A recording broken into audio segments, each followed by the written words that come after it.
Welcome to Buddha Sangha. Let's embark on that beautiful journey which has inspired millions of people of yesteryears and will continue to inspire many more spiritual enthusiasts in the future. The path of Buddha. Buddha was born as a prince of Kapilavastu. His name was Siddhartha Gautama. There was a prediction about him that either he would be a great king or a great ascetic. His father, who was obviously the reigning king at that time, wanted his son to continue his legacy. Therefore, he shielded him from anything that would inspire Gautama to move into asceticism.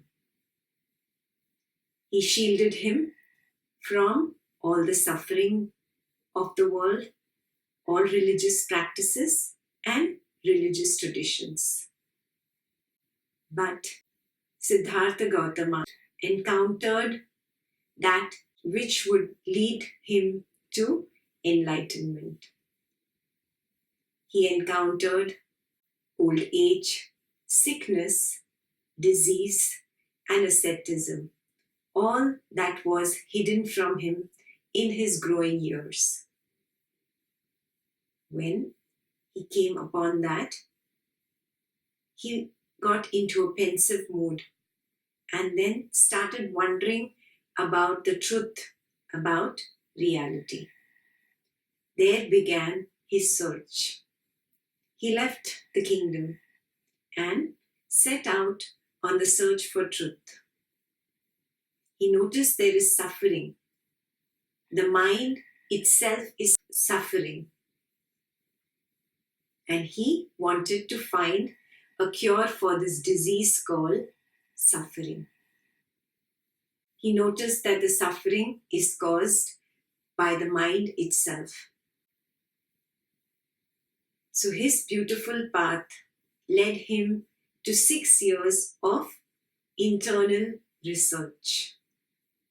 He was an actual scientist who was researching on suffering, and his laboratory was this very piece of life called his own body-mind complex.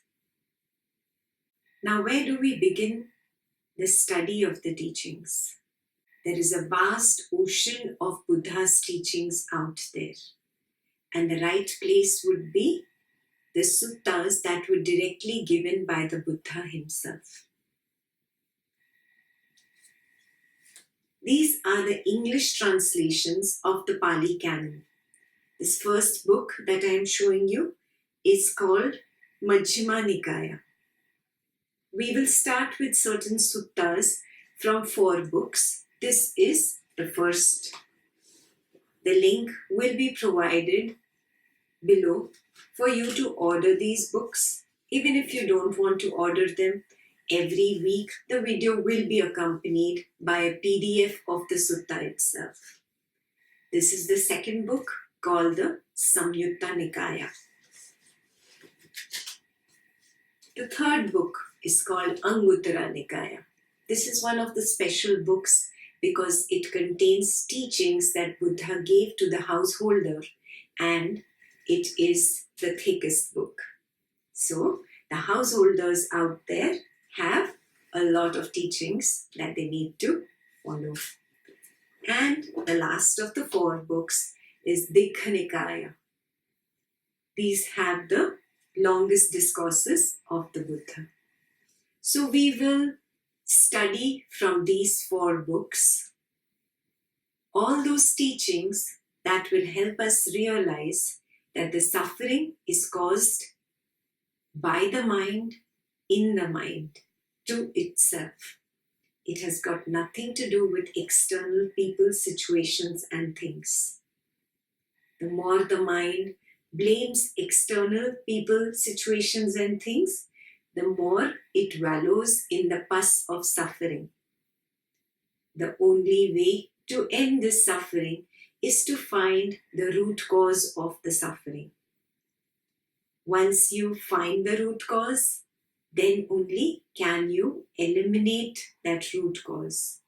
If you do not find the root cause in the first step itself, you can never eliminate it, and you will keep beating around the bush.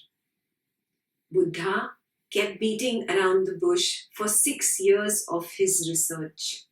And finally, at the end of 6 years, he sat down under the Bodhi tree and vowed that he would not rise till the truth would emerge. And of course, when you call out to the universe answers back.